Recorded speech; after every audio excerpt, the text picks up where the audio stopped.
Welcome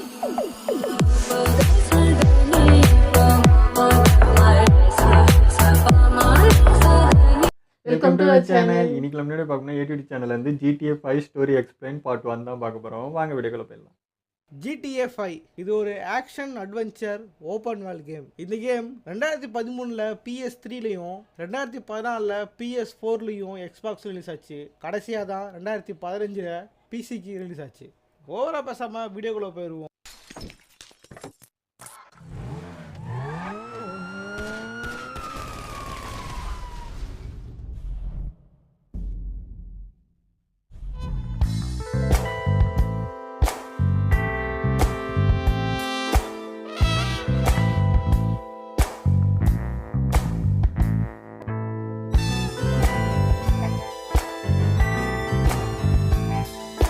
பார்த்துல பல message போகுது. Michael இவன் பண்ணாத திருத்தனமே கிடையாது. கொள்ளையடிக்கிறதுல பயங்கர எக்ஸ்பர்ட். அடுத்ததான் ஒரு பேங்க் கொள்ளையடிக்க திட்டத்திட்டுக்கிட்டு இருக்கான். டிராவர், இவன் முழு பேர் டிராவர் பிலிப்ஸ். இவன் ஒரு முரட, எதனால என்ன செய்வான்னு யாருக்குமே தெரியாது. அடுத்ததான் மைக்கேல் கூட ஒரு பேங்கை கொள்ளையடிக்க துணையா இருக்க போறான். பிராங்க்லின் கிளின்டன் படித்து முடிச்சுட்டு ஒரு கார்டலர்கிட்ட வண்டிக்கு பணம் கட்டாதவங்களோட வண்டிகளை அவங்களுக்கே தெரியாமல் ஜெப்சி பண்ணுற வேலையை செஞ்சுக்கிட்டு இருக்கான். ஸ்டீவ், இவன் ஒரு கரப்ட் FBI ஏஜென்ட். வெளியுலகத்துக்கு சந்தேகம் வராத மாதிரி டிவி ஷோக்களை ஹோஸ்ட் பண்ணிக்கிட்டு இருக்கான். டெவின் மிஸ்டர், இவன் ஒரு மிகப்பெரிய பணக்காரன். இவனுக்கு கீழே ஏகப்பட்ட கம்பெனிகள் இருக்கு. புதுசா பார்க்குற தொடக்கத்துல ஒரு பேங்க்ல ஒரு கும்பல் கொள்ளை பேங்க் ஊழியர்களை மிரட்டி பணிய வச்சு லாக்கரை உடைச்சி அழுகிற பணம் எல்லாத்தையும் அள்ளி எடுத்துக்கிறாங்க. அவங்க வெளியே வரும்போது, மாட்டியா திருட்டு பயலே, நான் மூஞ்ச பார்த்துட்டேன், உன் மூஞ்சி என் மனசுல ஆழமா பதிஞ்சிடுச்சு. ஒரு நாளைக்கு நீ 1000 விஷயங்களை மறக்கிறேன். ஒரு விஷயம் தான் நானும். சாய் பார்த்து சொல்ல மாட்டியா, மேலப்பட்டு என்ன வருது. மைக்கில் அவங்கள தப்பி அங்கிருந்த துப்பாக்கி எடுத்துக்கிட்டு ஓடும்போது வெளியே இவங்களை பிடிக்கிறதுக்காக போலீஸ் படையெடுத்து இருந்தாங்க. அவங்க முடிஞ்ச அளவுக்கு போலீஸை தாக்கிட்டு காரை எடுத்துக்கிட்டு அங்கிருந்து தப்பிக்கிறாங்க. செத்து தொலைங்கடா நாதாரி நாய்களா.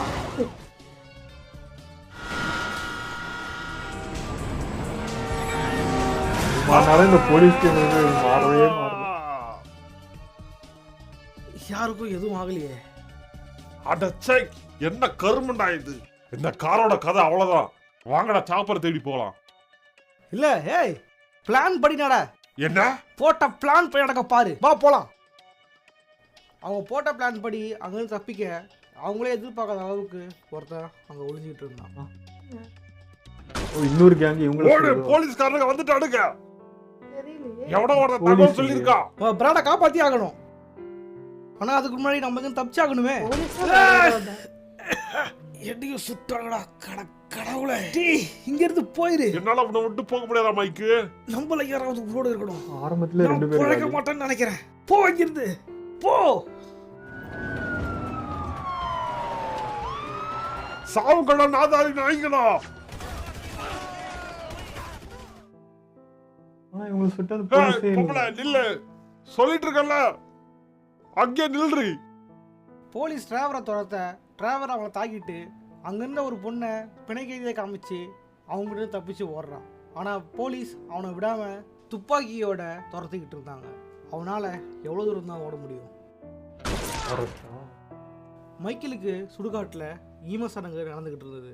அந்த இடத்துல அவனை சுட்ட FIA ஏஜென்ட் இருந்தான். அவன் உறவினர்களும் தெரிஞ்சவங்களும் அவன் சமாதி மேலே நின்று அழுதுகிட்டு இருந்தாங்க. இதையெல்லாம் மைக்கேல் தூரமாக நின்று பார்த்துக்கிட்டு இருந்தான். கிடைச்ச சந்தர்ப்பத்தை பயன்படுத்திக்கிட்டு தன்னோட அடையாளத்தை மாற்றிக்கிட்டு திருடின பணத்தில் சந்தோஷமாக வாழ்ந்துட்டு இருந்தான். ஆனால் அவன் சந்தோஷம் ரொம்ப நாள் நீடிக்கலை. 9 வருடங்களுக்கு பிறகு மைக்கேல் குடும்ப பாரம் தாங்க முடியாமல் ஒரு உளவியல் டாக்டருக்கு முன்னாடி இருந்தான். உங்கள் பையன் ஜிம்மி எப்படிப்பட்ட ஆள்? அவன் நல்ல பையன் தானே? எவ்வளோ பெரிய ஆளாக இருந்தாலும் ஒரு ஃபேமிலியை சமாளிக்க முடியல. ஆமாம், ரொம்ப நல்ல பையன். ஏன் அவன் நாட்டுக்கு நல்லதாக பண்ணிட்டு இருக்கான் இல்லையே? இப்போலாம் அந்த நாய் நடக்கிறது கூட கிடையாது. ஏதோ காலோட இந்த கிழமை மாதிரி எப்போ பார்த்தாலும் வீட்டில் உட்காந்து கேம் ஆடிக்கிட்டு இருக்கான். சரி, உங்களை பற்றி கொஞ்சம் சொல்லுங்கள். நீங்கள் எப்படிப்பட்டவர்? ரிப்போர்ட்டரா? என்ன பற்றியா? என் பசங்களுக்கு கிடைக்கிற வசதியெலாம் அந்த காலத்தில் எனக்கு கிடைக்கல. அவன் வயசு இருக்கும் போதே நான் ஜெயிலுக்கு போயிருக்கேன், அது ஒரு 2 தடவை. இது பெருமையா? பொருளை விற்றுருக்கேன், பொருளை கடத்தியிருக்கேன். இதையெல்லாம் தான் அவங்க வாழ்நாள் சாதாரண நினச்சிக்கிட்டு இருக்கீங்களா? எனக்கு கிடைச்ச வாய்ப்புகளை நான் சரியாக பயன்படுத்திக்கிட்டேன். எனக்கு கிடைச்சது அவ்வளோதான். இந்த வாய்ப்புகளை பயன்படுத்துறதுனால உங்களுக்கு என்ன கிடைச்சது? ஆமாம், இங்கே வந்தான் பாரு, என்ன கிடைச்சது நான் கேட்குறேன். மாட்டிக்க மாட்டேன். ஒரு பெரிய வீடு, மனத்தத்துவ டாக்டரோ. அது மட்டும் இல்லாமல் உன்ன மாதிரி உங்களை கிட்ட பேசிட்டு இருக்கேன் பாத்தியா? என்னதான் சொல்லணும்? நான் எப்படி நான் வாழணும் ஆசைப்பட்டேன் தெரியுமா? நான் ஆசைப்பட்டது கிடைக்கவே இல்லை, கிடைக்கல, சுத்தமா கிடைக்கல. அதுக்கு ஏன் எவ்வளோ கோவப்படுறீங்க? சாரி, நான் கொஞ்சம் எமோஷனல் நினைக்கிறேன். ரொம்ப நேரம் பேசிக்கிட்டு இருக்கோம்னு நினைக்கிறேன். அடுத்த வாரம் இதே டைம் பார்க்கலாமா? பார்க்கலாம். தேவையில்லாமல் கோவப்படாதீங்க. தேவையில்லாததுக்கு கோவப்பட்டீங்கன்னா அந்த கோவத்துக்கே மதிப்பு இல்லாமல் போயிடும். புரியுதா? ஏதோ சொல்றீங்க டாக்டர், அப்புறம் பார்க்கலாம். அப்போ மனத்தத்துவ டாக்டர் தான்.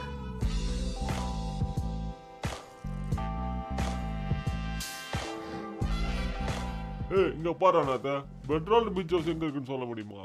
எவனாவது பீச் சொல்லி வச்சுட்டு இருப்பான், அவங்ககிட்ட போய் கேளு. டேய் மூடிட்டு வாடா. ரொம்ப கடுப்புல இருக்கு. ஏய் இரு, நேரா ஒரு வீடு தெரியுதுல்ல மஞ்சள் கலர்ல, அதுதான். சோக்கா சொன்ன அண்ணாத்த, ரொம்ப தேங்க்ஸ்ப்பா. உனக்கு என்ன பைத்தியமா முட்டா பயலே? ஏன்டா அவன்கிட்ட நான் கேட்டுருக்க? அவனுக்கு ஓனர் தெரிஞ்சுன்னா என்ன பண்ணுவேன்? விட்டா ஊரெல்லாம் பேர் அடிச்சு 100ஆவது நாள் கொண்டாட போலையே. இந்த மாதிரிலாம் பண்றதா என் கூட தொழிலுக்கு வந்திருக்காங்க. அங்கிருந்து பிராங்க்லினும் அவனோட கூட்டாளியும் காரை ஜஸ்டி பண்ணிக்கிட்டு தான் வேலை செய்கிற கடைக்கு போறாங்க. அந்த இடத்துல ரொம்பவும் சத்தம் அதிகமா இருந்தது. அந்த கடையோட ஓனர் மைக்கேலோட மகனான ஜிம்மி கிட்ட சண்டை போட்டுக்கிட்டு இருந்தான். அதை பார்த்த பிராங்க்லினோட கூட்டாளி, இவர் யார் தெரியுமா? இவர் எவ்வளோ பெரிய பிஸ்னஸ் மேன் தெரியுமா? இவர்கிட்ட சண்டை போடுறியா அப்படின்னு கடை ஓனருக்கு ஐஸ் வைக்கிற மாதிரியே பேசிக்கிட்டு இருந்தான். அவன் பேச்சை கேட்டு பயந்து போன ஜிம்மியை கடை ஓனர் சரி விடுன்னு சொல்ல பிராங்க்லின் அங்கேருந்து கிளம்பிடுறான். ஒரு நாள் பிராங்க்லின் அவன் கடைக்கு வரும்பொழுது கடை முதலாளி அவனுக்கு ஒரு சர்ப்ரைஸ் வச்சுருந்தான். கடை முதலாளி ஃப்ராங்க்லினை எம்ப்ளாய் ஆஃப் த மந்த் அப்படின்னு சொல்லி கௌரவிக்கிறான். ஆனால் ஃப்ராங்க்லினுக்கு அதெல்லாம் ஒரு பெரிய விஷயமாவே தெரியல. தன்னை விட தன்னோட கூட்டாளி தான் அதுக்கு ஆசைப்பட்டான், நீங்கள் அவனுக்கு கொடுத்துருக்கலாம் அப்படின்னு சொல்லிக்கிட்டு இருக்கும்போது தன்னோட கூட்டாளி அந்த ரூம் சுகத்தில் எம்ப்ளாய் ஆஃப் த மந்த் அப்படின்னு ஃப்ராங்க்லினோட ஃபோட்டோ இருக்கிறத பார்த்து பயங்கரமாக கோவப்படுறான். கடை முதலாளி அவங்ககிட்ட அடுத்த மாதம் பார்த்துக்கலாம் அப்படின்னு சொல்ல மேலும் ஒரு ஒர்க்கை கொடுத்து அவங்கள வெளியே அனுப்பி வைக்கிறான். அவங்க 2 பேரும் வண்டியை ஜப்தி பண்ண போக ஒரு கேங் கிட்ட மாட்டிக்கிறாங்க. அந்த இடத்துல ஃப்ராங்க்லினோட கூட்டாளி அவனை கழட்டி விட்டு அங்கேருந்து ஓடி போயிடுறான். அவன் நடந்துக்கிட்டது ஃப்ராங்க்லினுக்கு சுத்தமாக பிடிக்கவே இல்லை. அங்கேருந்து தப்பிச்சதுக்கப்புறம் ஃப்ராங்க்லின் அவனை கண்டபடி திட்டி விட்டுடுறான். கடை முதலாளி ஃப்ராங்க்லினுக்கு ஒரு முக்கியமான வேலை கொடுக்குறான். அது என்னன்னா, மைக்கேலோட பையன் ஜிம்மி இன்னைய தேதி வரைக்கும் தர வேண்டிய வண்டிக்கான தவணைத்தொகையை தரவே இல்லை, அதனால அவன் காரை அவனுக்கு தெரியாமல் ஜப்தி பண்ணிட்டு வந்துரு அப்படின்னு சொல்லி அனுப்பிச்சு வைக்கிறான். ஃப்ராங்க்லின் அங்கேருந்து மைக்கேலோட வீட்டுக்கு போறாரு. அங்கேருந்து தோட்டக்காரனை அடிச்சு போட்டுட்டு அவன் வீட்டு கூரை மேலே ஏறுறாரு. அந்த இடத்துல ஜிம்மி தீவிரமா வீடியோ கேம் விளையாடிட்டு இருந்தான். அவனோட சகோதரி யார்கிட்டயோ ஜிம்மியை திட்டியபடி கடலை போட்டுட்டு இருந்தா. மைக்கேலோட மனைவி அமெண்டா டென்னிஸ் கோச் கிட்ட டென்னிஸ் கத்துக்கிட்டு இருந்தா.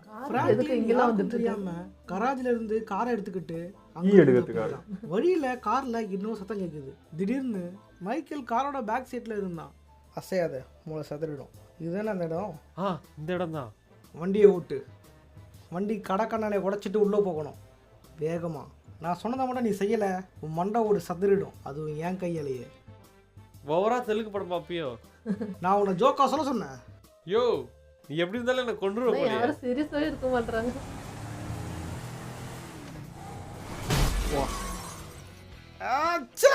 எல்லாம் ஃப்ராங்க்லின் என்னெல்லாம் பண்ணிக்கிட்டு இருக்க முதலாளி? நான் சொன்ன சரியா செஞ்சு முடிச்சிட்டேன். இந்த பணத்தை வாங்கிட்டு கம்முன்னு ஓடி போயிரு. இல்லை எடுப்பட்ட பயல, நான் என்ன பண்ணுறேன் பாருடா. கார் ஃபைனான்ஸ் எதானே நீ? ஒரு மாதம் காசு கட்டலாம் நான் பொறுக்க முடியாதா? நான் சொல்கிறது கரெக்டாக கேளு. உன் கடையை 5 பைசாக்கு தராது, நான் உனக்கு மாதம் 5 நாள் கட்டணுமா? அவன் கையெழுத்து போட்டு இருக்கான் காசு கட்டுறேன்னு. ஆமாம், அவன் கையெழுத்து போடுறதுக்கு காரு தான் தவிர வீட்டுக்கு இல்லடா முட்டாள். அது எப்படில எனக்கு தெரியும்? அடுத்த தடவை உன் கடைக்கு வந்த பீஸாக கிழிச்சிருவேன். மறுபடியும் உன் கடைக்கு வர வச்சிடாத. மைக்கேல் கோவத்தோட வேலை போச்சு. மறுநாள் அவனோட மகனும் அவனோட மனைவியும் சண்டை போட்டுட்டு இருந்தாங்க. அவன் அதை கண்டுக்காம ரெஸ்ட் எடுக்கலாம் அப்படின்னு இருக்கும்பொழுது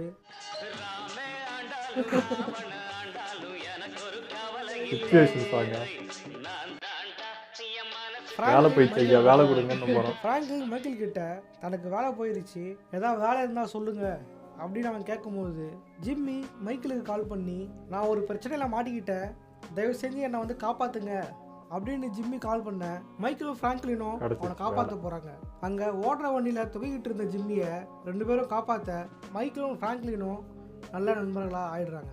மைக்கேல் ஒரு நாள் வீட்டுக்கு வரும்போது வீடு ரொம்ப அமைதியாக இருந்தது. வீட்டில் யாருமே இல்லை.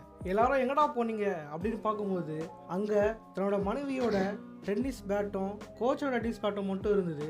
ஏதோ தப்பாக இருக்கிறத புரிஞ்சுக்கிட்ட மைக்கேல் கோபத்தோட தன்னோட அறைக்கு போகிறாரு.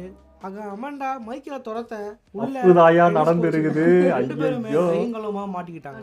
அவனை மைக்கேல் கொலவெறியோட துரத்த டென்னிஸ் கோச் பால்களிலிருந்து குதிச்சு தப்பிச்சு ஓடுறான். ஆனால் மைக்கேல் அவனை துரத்திட்டு போகும்போது ஃப்ராங்க்லின் அவன் வீட்டுக்கு வர்றதை பார்க்குறான். ஃப்ராங்க்லின் அது என்னன்னு கேட்க, அமாண்டா ஏதோ தப்பாக புரிஞ்சுக்கிட்டாரு அப்படின்னு சொல்ல மைக்கேல் ஃப்ராங்க்லினை கூப்பிட்டுக்கிட்டு டென்னிஸ் கோச்சை தேடி டென்னிஸ் கோச்சோட வீட்டை கண்டுபிடிக்க மைக்கேல் அவனோட வாக்குவாதத்தில் ஈடுபடுறான். ஆனால் இவங்கிட்ட வாயில பேசினா மட்டும் பத்தாது அப்படின்னு அவன் வீட்டோட அடித்தளத்தை உடைச்சி மொத்த வீட்டையும் வீட்டை சரிக்கிற மாதிரி கட்டி வச்சிருக்கீங்கடா வீட்டை.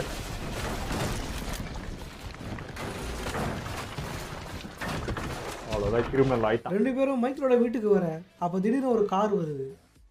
அடச்சே, நம்மள யாரும் தேடிட்டு வந்துருக்கானுங்க போல.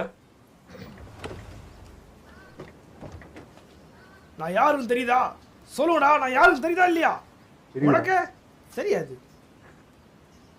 உனக்கு இவ்வளவு பக்கத்துல இருக்கீங்க தெரியாம? நல்லது, எனக்கு ஒன்றும் பத்தி தெரியும். நீ எங்க வாழ்றன்னு தெரியும்.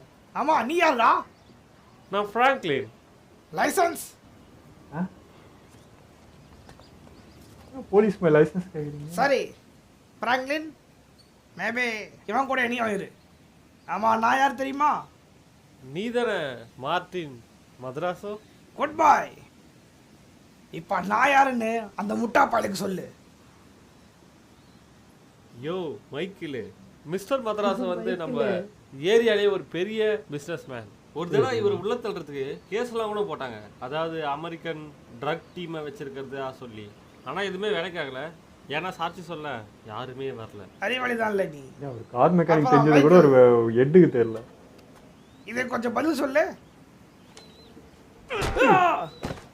இதெல்லாம் பார்த்தா முட்டாள் மாதிரி தெரியுதா? எவ்வளவு மாடனா வெண்ணூல் மலையில வீடு கட்டுறது எவ்வளவு கஷ்டம் தெரியுமா உனக்கு? இவர் ப்ராப்பர்ட்டி, அப்ப அவன் ப்ராப்பர்ட்டி இல்லையா அது? அவன் ஓன் இல்லையா அது வீட்டுக்கு? அந்த டென்னிஸ் கோர்ட்டை பார்த்தா அவ்வளவு பேர் வீட்டுக்கு சொந்தக்காரமா தெரிஞ்சது உனக்கு? சாரி, கோவத்துல என்ன பண்றது தெரியாம பண்ணிட்டேன். அப்படியா? வாடகை வீட்டையா? சரி, உன்னோட பொண்டாட்டி அவன் வச்சுக்கிறான். என் ஹோட்டல் திரும்ப வரணும். புதுசா கட்டுற வீட்டுக்கு நீ தான் ஃபைனான்ஸ் பண்ற, சரியா? கண்டிப்பா. நல்லது. இந்த கோச் எத்தனை வீட்ல விளையாடுறாங்க? ரேஞ்ச் கண்டிப்பா 2.5 மில்லியன் ரேஞ்சில் இருக்கும். ஓ, தரேன். நல்லது. இடிச்சிட்டு எவ்வளவு கேஷும் சுத்திட்டு இருக்காரு பரவாயில்ல. ரொம்ப நன்றியா. ஏன்னா டேய், யாருமே பொண்டாட்டியை கண்டிக்க மாட்டீங்களாடா? எழுந்துரு மைக்கேல், உனக்கான பைத்தியமா? கண்டிப்பா இல்ல. நீ என்ன அவ்வளோ காசு வச்சிருக்கியா என்ன? அவனுக்கு கேட்குற பணத்தை கண்டிப்பாக கொடுத்தே ஆகணும். அப்புறம் எப்படி அவனுக்கு தருவேன்? சரி, அவன் கேட்ட பணத்தை கொடுனா கண்டிப்பாக என் கடன் ஊண்டிடுவாங்கன்னு நினைக்கிறேன். பாரு, அவன் கேட்குற பணத்தை சம்பாதிக்க ஒரே ஒரு வழி தான் இருக்குது. இது தெரிஞ்ச ஒரு பழைய ஃப்ரெண்டு ஒருத்தன் இருக்கான், லெக்ஸ்டர். நெக்ஸ்ட் பேங்க்கா? ஏன்னா அவனை கண்டுபிடிக்கிறது ரொம்ப கஷ்டம். சரி, பார்த்தா நான் பார்த்துக்கிறேன். ப்ரோ ஃபேஸ் மைக்கேல். மார்டின் மதராசோக்கு பணம் கொடுக்கணும்னா அது கொள்ளடிச்சாதான் முடியும் அப்படின்னு புரிஞ்சுக்கிட்ட மைக்கேல் தன்னோட பழைய நண்பனான லெஸ்டர் அப்படின்ற ஒரு ஹேக்கர்கிட்ட உதவி கேட்குறான். ஆனால் அதுக்காக நீ எனக்கு சில உதவிகள் செய்யணும் அப்படின்னு சில வேலைகளை சொல்கிறான். புதுசாக ஒரு மொபைல் லான்ச் ஆக போகுது, அதை நம்ம தடுத்தே ஆகணும் அப்படின்னு அதோட ப்ரோட்டோடைப்பை மாற்ற சொல்கிறான். மைக்கேலும் தன்னை ஒரு கம்ப்யூட்டர் சர்வீஸ் பண்ண வந்தவன் அப்படின்ற மாதிரி அந்த கம்பெனிக்குள்ளே புகுந்து லாவகமாக புது ஃபோனோட ப்ரோட்டோடைப்பை மாற்றி வச்சிடுறான். மைக்கேல் வீட்டுக்கு வந்து தான் பொண்ணு கூட சண்டை போட்டு ரிமோட்டை பிடுங்கி அந்த புது ஃபோன் லான்ச்சை டிவியில் பார்த்துக்கிட்டு இருக்கான். சரியாக அந்த ஃபோனை லான்ச் பண்ண நேரத்தில் மைக்கேல் அந்த ஃபோனுக்கு கால் பண்ணுறான். ஒரு வழியா லெஸ்டர் சொன்ன வேலையை மைக்கேல் முடிச்சிட்டான். இதற்கிடையில பக் இப்ப பார்த்தா பாம்பு வச்சுக்கிறீங்க. லெமர் ரொம்ப நாள் கழிச்சு ஜெயிலேருந்து ரிலீஸ் ஆன ஸ்ட்ரெச் அப்படின்றவனை ஃப்ராங்க்லினை பார்க்க கூட்டிட்டு வரான். ஃப்ராங்க்லினுக்கு ஸ்ட்ரெச்சை ஆரம்பத்துலேருந்தே சுத்தமாக பிடிக்காது. அவங்க கூட வாக்குவாதம் பண்ண ஆரம்பிக்கிறான். அவங்க 2 பேரும் ஃப்ராங்க்லினை ஒரு முக்கியமான வேலை இருக்கு அப்படின்னு கூட்டிட்டு போறாங்க. அவங்க ஃப்ராங்க்லினை வாலாஸ் கேங்க சேர்ந்த ட்ரக் டீலர் கிட்ட கூட்டிட்டு போறாங்க. அவனை பார்த்தவொடனே ஃப்ராங்க்லின் கோவமடைய ஸ்ட்ரெச் இவன் நம்மால தான் அப்படின்னு சொல்றான். அந்த நேரத்தில் திடீர்னுட்டு காருங்க வேகமாக வர சத்தம் கேட்குது. வாலாஸ் கேங் இவங்களை சுற்றி வளைச்சிருந்தாங்க. ஸ்ட்ரெச் இவன் தான் தகவல் சொல்லியிருக்கணும் அப்படின்னு ஆத்திரத்தோட துப்பாக்கி எடுத்து அந்த ட்ரக் டீலரை சுட்டு கொண்டுடுறான். 3 பேரும் தன் எதிரில் வந்த வாலாஸ் கேங்கை கண்டபடி சுட்டுட்டு கஷ்டப்பட்டு அங்கிருந்து தப்பிக்கிறாங்க. ஃப்ராங்க்லின் அவங்க கிட்ட இன்னொரு தடவை இதமாக வேலைக்கு என்னை கூப்பிடாதீங்க அப்படின்னு அவங்கள கண்டபடி திட்டி அனுப்பிடுறான். ஒரு நாள் லெஸ்டர் மைக்கேல் நான் மார்ட்டின் மராசோக்கு காசு கொடுக்கணும், அவனை ரொம்ப தொல்லை பண்ணுறான் அப்படின்னு சொல்கிறான். அதுக்கு லெஸ்டர் ஒரு நகைக்கடையை கொள்ளடிக்கிறதுக்கான பிளானை மைக்கேல் கிட்ட சொல்கிறான். மைக்கேலும் லெஸ்டரும் அந்த நகைக்கடையை கொள்ளடிக்க சரியான திட்டம் திட்டினாங்க. கொள்ளடிக்கிறதுக்கு தேவையான ஆட்களை தயார்படுத்திட்டு திட்டப்படி அந்த நகைக்கடையில் இருக்கிற ஏர் கண்டிஷனரில் மயக்க மருந்தை கலந்து நகைக்கடைக்குள்ளே இருந்த எல்லாரையும் மயக்கம் அடைய வச்சிடுறாங்க. சரியான நேரம் கிடைச்ச உடனே நகைக்கடைக்குள்ளே புகுந்து மைக்கேலும் அவங்களோட ஆட்களும் சரியான நேரத்துக்குள்ள அவசரமா நகையெல்லாம் எடுத்துக்கிட்டு வெளியே வர நான் அவங்ககிட்ட சொல்லிக்கிட்டு இருக்கல, இங்க இருந்து கிளம்பு, நீ தான் இப்ப மேல போற. இவ்வளோ பெரிய இது நடந்துட்டு இருக்கு. ஒரு நாளைக்கு நீ 1000 விஷயங்களை மறக்கிற விஷயம் தான் நானும். மைக்கேலும் அவனோட ஆளுங்களும் அங்கிருந்து கிளம்பி ஒரு இடத்துல ஒன்று சேர்றாங்க. கொள்ளையடிச்ச நகைகளை மறைவான இடத்துல வச்சுட்டு அவங்க தங்களோட வேலையை பார்க்க கிளம்பிடுறாங்க. மைக்கேல் ஃப்ராங்க்லின் கிட்ட இதை நம்ம செலிப்ரேட் பண்ணுவோம் அப்படின்னு சொல்லி வழி அனுப்பி வைக்கிறான். எப்படியோ மைக்கேல் மார்ட்டின் மராசோவுக்கு தர வேண்டிய பணத்தை எப்படியோ சேர்த்துட்டான். மறுநாள் மைக்கேல் வீட்டில் அவங்க வெற்றிகரமாக கொள்ளையடிச்சதை கொண்டாடும் விதமாக 2 பேரும் சாராயம் குடிச்சபடி செலிப்ரேட் பண்ணாங்க. அந்த நேரத்தில் முட்டாள், உனக்கு எதை பத்தி கவலை கிடையாது. உனக்கு பத்தி மொத்தம் தெரிஞ்சு என்ன பண்ணுவ? உனக்கு என்னதான் பிரச்சனை? ஹே டேவி, உன்னை பார்த்து எவ்வளோ நாள் ஆச்சு? உனக்கு டிரைவரை பத்தி தெரியும்ல, அந்த வெளிப்பிடிச்சது மட்டும் நீ கூட தெரிஞ்சுது, நீ மொத்தமா காலி. ஹே ட்ரெவரை பற்றிலாம் கவலைப்படாத, ட்ரெவர் தான் செத்துட்டானே, அப்புறம் என்ன? ஒருவேளை அவன் என்னை தேடி வரணும்னு வச்சுக்கேன், அவன் நரகத்தில் தான் தப்பிச்சு ஓடி வரணும். நம்ம அந்த ஊழியர் என்ன சொல்றான்னு கேட்போம். டியூட்டியில் இருக்கும்போது ஒருத்தர் ஒரு வார்த்தையை சொல்லிட்டு பைக்கில் பறந்து போயிட்டான். யாரு கண்டுபிடிக்க போறா என்ன? அவன் என்ன சொல்றான்னா, ஒரு நாளைக்கு 1000 விஷயங்களை நானும் அப்படின்னு சொன்னான். இதோட செய்தி முடியுது. ஒரு முனையில் டிராவர் டிவியில் ஓடிக்கிட்டு இருந்த அந்த நியூஸை பார்க்குறான். அந்த வசனத்தை கேட்ட உடனே டிராவருக்கு அது யார் பேசியிருப்பா அப்படின்றது தெரிஞ்சிருச்சு. இது வரைக்கும் மைக்கேல் இறந்துட்டான்னு டிராவரும், டிராவர் இறந்துட்டான்னு மைக்கேலும் நினச்சிட்டு இருந்தாங்க. ஆனால் இனிமேல் டிராவருக்கு தெரிஞ்சிருச்சு மைக்கேல் உயிரோடு தான் இருக்கான் அப்படின்னு. இனிமேல் தான் டிராவலோட ஆட்டம் ஆரம்பிச்சிருக்கு. டிராவல் இருக்கான்றது இந்த மைக்கேல் தெரியல.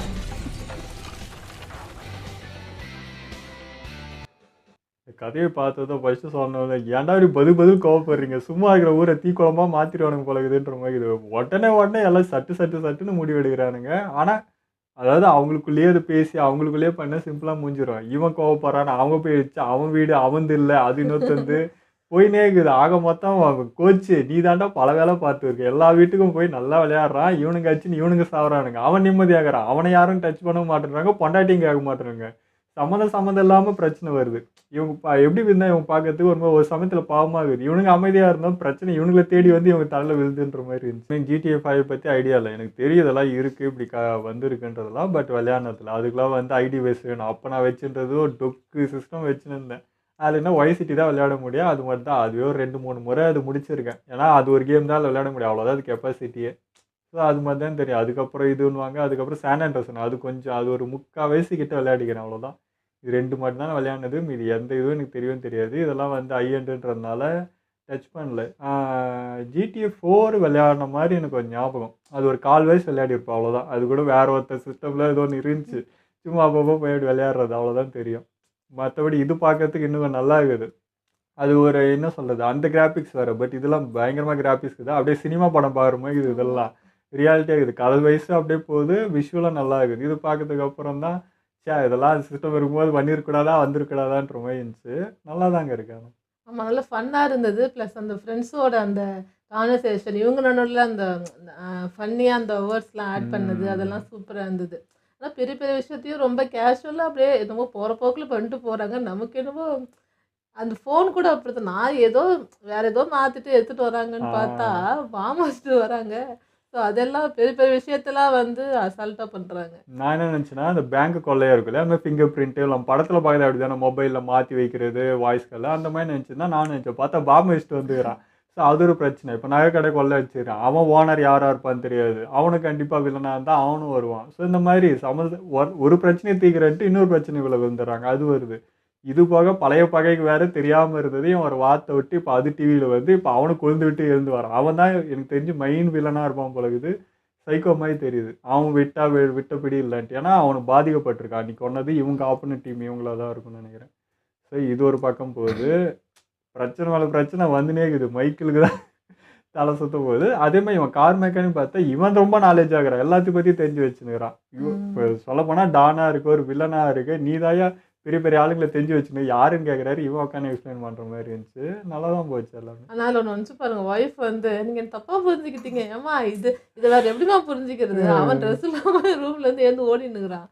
ஸோ அதெல்லாம் அது தெரில, மேபி அது மிஸ் அண்டர்ஸ்டாண்டிங்கே இல்லை உண்மையாக அதுதான் அண்ணன்றது. டவல் கட்டின்னு பெட்ரூம்ல என்னடா வேலை, என்னடா இதுக்கு மேலே என்னடா சொல்றது, வேர்த்திச்சு நாங்கள் தொடக்க வந்துன்னு சொல்லுவீங்களா, இதுக்கு மேலேயும் அந்த பொண்ணு நடிக்குது அப்படின்னா அதையும் ஒருத்த நம்புவான் அப்படின்னா என்ன சொல்றதுன்னு தெரியல. இல்லை நான் எப்படி யோசிச்சேன்னா, சரி அந்த பொண்ணு அப்போதான் விளையாடிட்டு குளிச்சுட்டு ரூமுக்கு வந்துருந்துருக்கலாம், இவன் அதுக்கு முன்னாடி ரெடி ஆகி அப்படின்ட்டு பெட்ல வந்து படுத்து இருந்தா எதுவும் சரிப்பா சரி அப்படியே வச்சு அவ சொந்த வீடு, விளையாடி டயர்ட் ஆயிட்டா, அவ குளிச்சுட்டு வந்தா ஓகே. கோச்சுக்கு ஜெட்டியோட பெட்ரூம்ல என்னடா வேலை? இல்லப்பா வந்து உள்ள குளிச்சுட்டு இருக்க டைம்ல இவன் பாட்டுக்கு உள்ள வந்துட்டு இப்படி படுத்து இருந்தான்னு வச்சுக்க, என்ன பண்ண முடியும்? அவன் வெளியே வந்து என்ன பண்றீங்க, என்ன இப்படி இருக்கு அப்படின்னு சொல்லி கத்திட்டு கூட இருந்திருக்கலாம். அது வந்து இவன் கரெக்டாக பார்க்கவும் சரி எடுத்து தப்பாக இருக்குமோ அப்படின்னு கூட நினச்சிருக்கலாம், தெரியல. அப்படியும் இருக்கலாம். ஏன்னா நம்ம சில மூவிஸில் இந்த மாதிரிலாம் பார்த்துருக்கோம், சீன்ஸ் இப்படிலாம் வைப்பாங்களா. எனக்கு ஒரு வேளை அதுவும் ஒய்ஃப் வந்து இது பார்த்ததுக்கு அப்புறமும் நீங்கள் தப்பாக புரிஞ்சுக்கிட்டீங்கன்னு ஒரு வார்த்தை கேட்கறதுனால மேபி மிஸ் அண்டர்ஸ்டாண்டிங்காக இருக்கலாமா, இல்லை உண்மையாகவே அந்த வேலை தான் நடந்துச்சான்னு தெரியல. சரி, இப்போ அந்த கோச்சு தப்பிச்சு யோகி மான்னா தான் அவன் வீட்டுக்கு போயிருந்தேன். திரும்ப இன்னொரு டானோட வீட்டுக்கு, இன்னொரு பொண்டாட்டி வீட்டுக்கு, அங்கே ஆள் இல்லாத மாதிரி போய் பிரச்சனை. அதான் சொல்கிறேன், இங்கே ஒய்ஃப் நம்ம தெரியாது இல்லை, அவன் ஒரு பொறிக்கிட்டே வச்சுக்கோங்க, அவன் எல்லா வீட்டுக்கும் போகிற ஆள் தான் வச்சுக்கோங்க. பட் இவன் என்னன்னு தெரியலேன்றான். சரி, எனக்கு ஆனால் அப்படி தோணலை. இதுக்கு முன்னாடியே ஒரு சீனில் அப்படி பார்க்குறப்போ ரெண்டு பேரும் ப்ராக்டிஸ் பண்ண மாதிரி இல்லை. அது நான் அந்த சீன்லேயே பார்த்துட்டேன். ஸோ எனக்கு தெரிஞ்சது வந்து அதுதான், அவங்க வந்து சாதிக்கிறாங்க. இவன் பொண்டாட்டியை மிரட்டாமல் எல்லாரையும் மிரட்டினது தான் தப்பு. முதல்ல நீ வீட்டில் இருக்கிறவளை அடங்கடா, அதுக்கப்புறம் என்னென்னு கோவப்பட்டு இல்லை தப்புன்னு பண்ணுறதுக்கு என்னென்னு ஏதாவது கேட்டுருக்கலாம். அது இவ்வளோ பெரிய டானி எவனா இருந்தாலும் இங்கே ஒன்றும் பண்ண முடியல. அவன் பாய்ச்ச வெளியே தான் அவ்வளோ இருக்குதே தவிர வீட்டுக்குள்ளே ஒன்றும் பண்ண முடியலன்ற மாதிரி தான் இருந்துச்சு. அதே மாதிரி நம்ம ஆளுங்களை பாராட்டியே ஆகணுங்க.